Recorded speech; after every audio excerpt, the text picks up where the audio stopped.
guys, my name is Alex Barham, and over the last year I've answered a ton of your questions in the comment sections of these videos.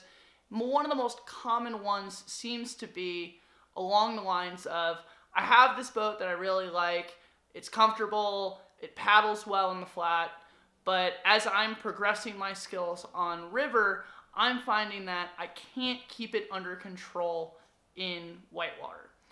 Is there a better boat for me? Is there something else I should be buying? What am I doing wrong? So the short answer off the bat is yes, we can find boats for you that are much easier to control.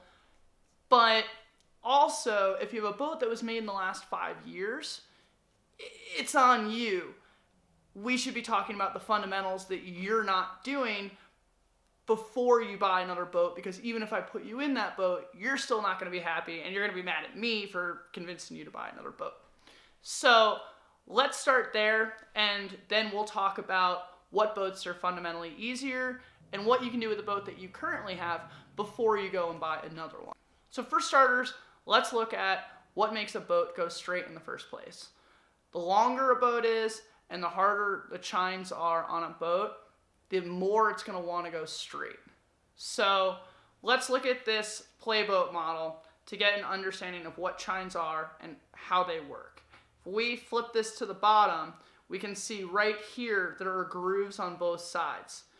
This is most of what gives, especially a short playboat, its directionality, right? As you paddle through the water, it's creating two channels, and it both digs in when you curve, but it also gives you the ability to go straight. On a longer boat with no chines on it, like a Nomad, right? You're more using the length of that boat to give you the directionality than the chines themselves, because they're rounded off.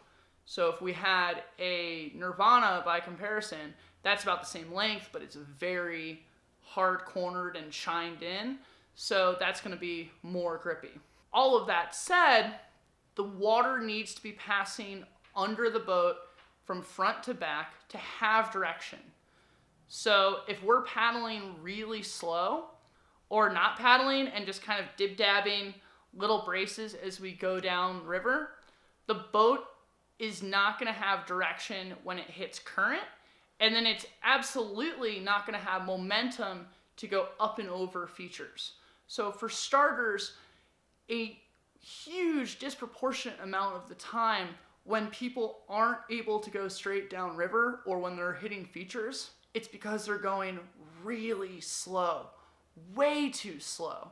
So I wrote a whole series for NRS, which I'll put in the description of this video, called the Cadence series. But a lot of it came down to the idea that you should have kind of speeds at which you paddle, kind of gaits at which you go. Like if it was a horse, it would be a trot, walk, and a canter, right? So in a rapid, you should always be paddling a minimum of 40-50% effort just to have directionality and momentum to help the boat go where it needs to go. When you start running bigger things and you need to punch holes or get through bigger features, that's when you're going to hit a higher gear and start really driving the performance out of that boat. What's that additional speed going to do? Really, it's about carrying momentum. So you'll find that the faster you go, the better you're going to be at going through waves and holes. And then you'll start to be able to work on things like changing direction to counter punch, let's say throwing the boat left to react to the water trying to push you right. So to recap, understand what you should be doing, which I wrote about in the Cadence series, which is linked in the description of this video, and then combine that with critically critiquing what you are doing with the video I'll link right here, where I talked about looking at your GoPro footage and critically analyze where you're going right and wrong. A typical example in this case would be realizing that you floated into a hole or didn't take a boof stroke before a feature. Maybe that you allowed yourself to hit a wave sideways or leaned away from that wave, which really gave chine and shot you off in the wrong direction. Moving on to gear. Let's look at what boats are going to be easiest to river run, get straight down, or just have more control over as you go downstream. So boats that have a little more length and a little more chine are going to be easier generally to take downstream. Why?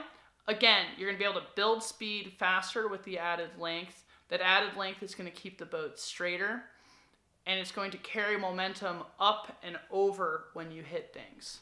A playboat, by comparison, is usually going to be more likely to get stopped and surf. So if you're stepping up and trying to get an advantage, you could take out a longer boat, or if you're trying to work on basics like not getting stopped in holes, you could take a playboat out in your local run and really work on smashing into stuff. So what are the boats that are going to make your life easiest to just get downstream in one piece? Definitely the new Zen 3 is excellent for that, although it doesn't really carry speed as well. You could also look at the Nirvana and the Zen 2. You can also, if you think you're going to get into creaking, look at something like the Kanoe, where you have a creaky bottom but hard chines to dig in big water. Finally, what are the things that you can do with the boat that you have now to try and make it better before you maybe look at getting another one? The first thing I like to check is people's trim in the boat.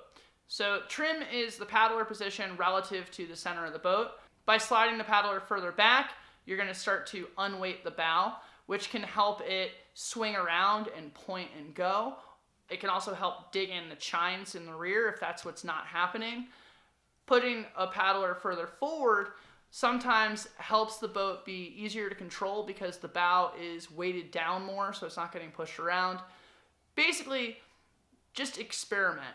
Scoot half an inch forward, half an inch back, and find a position on the seat without moving it where you think the boat gets the best performance, and then move the seat to fill where your butt is. This is a totally free thing that you can do that really you should be doing the first month or so that you get your boat. My best advice is to go incrementally, never move the seat more than half an inch or so at a time. Do not make the mistake of slamming the seat all the way forward or slamming the seat all the way back. The sweet spot is usually not very far from where it comes from in the factory, and overdoing it is usually worse than doing nothing at all. The next thing that you can do, which I don't see a lot of people doing, but I do all the time in my creek boats, is look at adjusting your foot position. There are certain boats, like the Kanoe, where I get my feet as far back as I possibly can because I want the bow to be really light for boofing. Then there are other boats like the old Zen and the Nirvana where I like to have my feet more forward to balance out where the chine is grabbing instead of having only the back chines grabbing. So this seems to be a really minute control that helps me out once I've got the trim more or less dialed in. For whatever reason, I get a lot of performance gains out of this little tweak that if I just outfitted the boat based on comfort on dry land and always left it there, I would never get that advantage. How are you going to know that the boat that you have absolutely is no good for you? You can make anything work.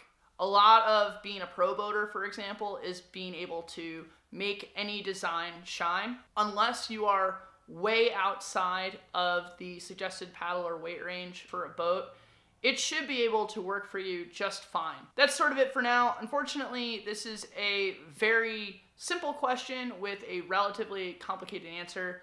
This is one of the best reasons that you should always paddle with the best people that will let you hang out with them. Take professional lessons whenever possible from highly trained and certified instructors, and just get more time on the water paying attention to what you're doing. If you're not focusing on what's happening in the rapids and how to get better at paddling, it doesn't just happen organically. It is something that you constantly have to work at to get better, and then constantly have to maintain once you're at the level where you want to be. So good luck. I wish I could be more helpful. I hope this was helpful, but if you have comments, leave them in the comment section. I do read them, and yeah, have a good one, guys. This isn't always pretty, but it will get me left. So it is an option to skip that entrance, but sometimes you take a little swerve, forget to fight out of the eddy. So no promises I'm going to make this one look good. Which way do you want to go? Going that way. Play I'm gonna hit an eddy wall right there.